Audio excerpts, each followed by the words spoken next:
Pour ce dernier épisode spécial horreur du mois d'octobre, on va parler de 4 anecdotes un peu mystérieuses que j'ai pu vivre durant mon enfance. Je vais vous raconter tout ça par ordre chronologique. J'ai envie de garder un peu de mystère, même si je pourrais vous donner mes théories et toutes les débunks, je ne le ferai pas ici. On est là pour se donner des frissons, pas pour gâcher l'ambiance. Anecdote numéro 1, le monstre du salon. J'avais entre 4 et 6 ans au moment de cette première histoire. À l'époque, ma chambre donnait sur le salon, mais je n'avais pas de porte. En effet, dans mes souvenirs, j'avais seulement un rideau en guise de porte. Un jour, je me réveille au beau milieu de la nuit. Je dormais les volets ouverts à cette période, et je pense qu'on était aux alentours de la pleine lune, vu que je pouvais voir plutôt correctement l'intérieur de ma chambre. Bref. Je me réveille, l'appartement est silencieux, je commence à avoir peur, et me rends compte par la même occasion que je ne peux pas bouger. Je me sens oppressé, j'ai l'impression d'être observé. Je me glisse le plus lentement possible sous la couette, au cas où un éventuel monstre serait présent. Mais sous cette couette, il fait chaud. Et je finis par sortir la tête et observer ce qui me sert de porte. C'est à ce moment précis que j'aperçois une sorte de créature, ne faisant pas plus d'1 mètre, passer devant ma porte. Elle avance, s'arrête en plein milieu pour me regarder droit dans les yeux et continue son chemin. Même si je n'ai pas pu la voir correctement, si je devais la décrire, au niveau de la forme, ce serait entre un petit démon et un extraterrestre. C'était vraiment très étrange, et ses yeux étaient rouges. Enfin bon, terrorisé, je me mets à crier, mais rien ne sort. Le temps passe. Je finis par prendre mon courage à 2 mains et fonce dans la chambre de mes parents. J'en parle à ma mère et elle me demande de dessiner le monstre en question, ce que je fais. Elle me demande ensuite de froisser le dessin et qu'ensemble on allait le brûler pour ne plus qu'il revienne. Et bien vous savez quoi, jusqu'à aujourd'hui, je n'ai plus jamais revu cette créature ou même fait de cauchemar après cette expérience. Anecdote numéro 2, un studio hanté.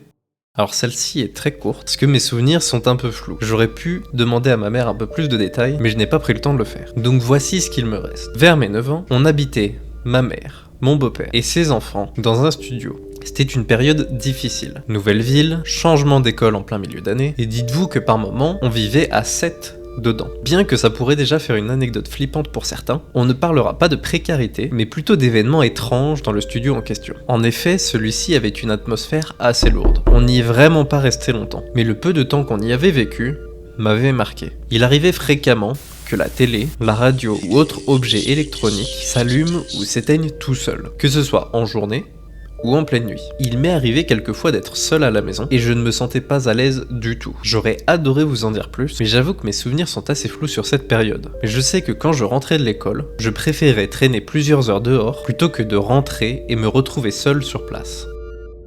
Anecdote numéro 3.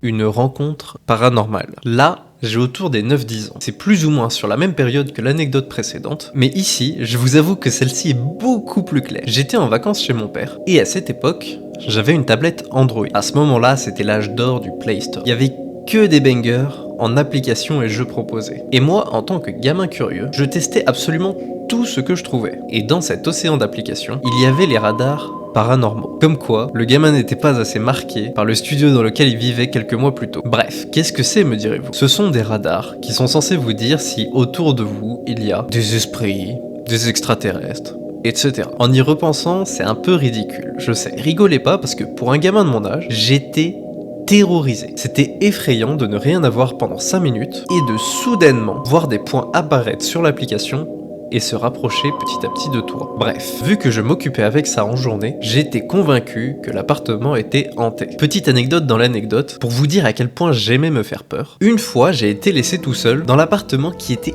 immense comparé à ce que j'avais toujours connu. Et, grand malin que je suis, j'ai décidé de faire un pseudo cache-cache avec les fantômes. J'ai pris ma tablette, je me suis caché dans un placard et j'ai regardé, petit à petit, les points s'approcher de moi. Il n'y avait absolument aucun bruit dans l'appartement et je contrôlais même ma respiration pour ne pas qu'on m'entende. Alors celle-ci vient tout juste de me revenir aussi en tête. J'avais aussi fait une V2 de cette expérience avec ma DS où j'avais ouvert un salon PictoChat tout seul. Et je commençais à dessiner en attendant que une quelconque entité rejoigne le salon et commence à discuter avec moi en faisant des dessins. Alors celui-là...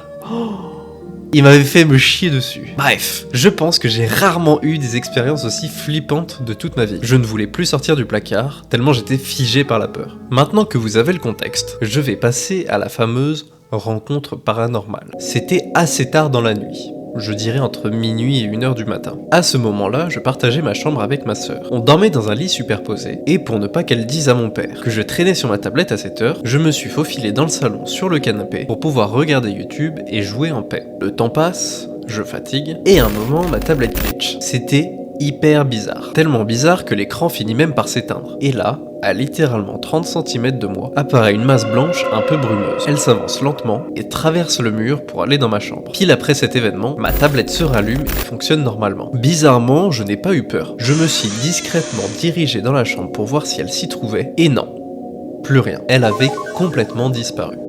Dernière anecdote, événement inexplicable en internat.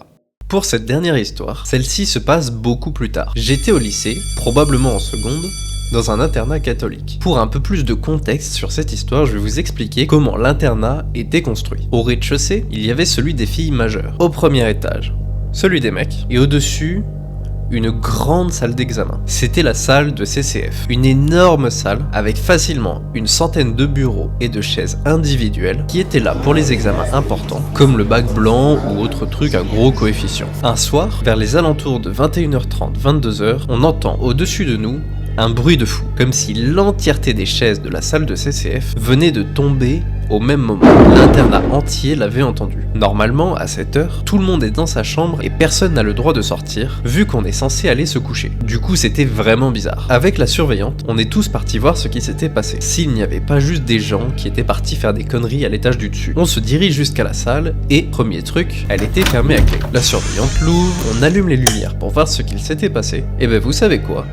Rien du tout. La salle était nickel. Toutes les chaises sur les tables, toutes les fenêtres et volets fermés, et les rideaux tirés. Honnêtement, on n'a jamais su ce qui s'était passé ce soir-là. Si je peux rajouter un peu de lore à cette histoire, en discutant avec le directeur, celui-ci nous a dit que l'internat était construit sur un ancien cimetière. Et que ce genre d'événement, c'était pas la première fois que c'était arrivé. Bref, voilà pour mes anecdotes un peu flippantes. J'espère qu'elles vous auront plu. Je tourne cette vidéo le 31 octobre, on est là pour les frissons, et j'espère que mes histoires vous auront au moins intrigué. On se retrouve samedi prochain pour une nouvelle vidéo, un joyeux 31, 1er et 2 novembre, et je vous fais des bisous. Ciao ciao.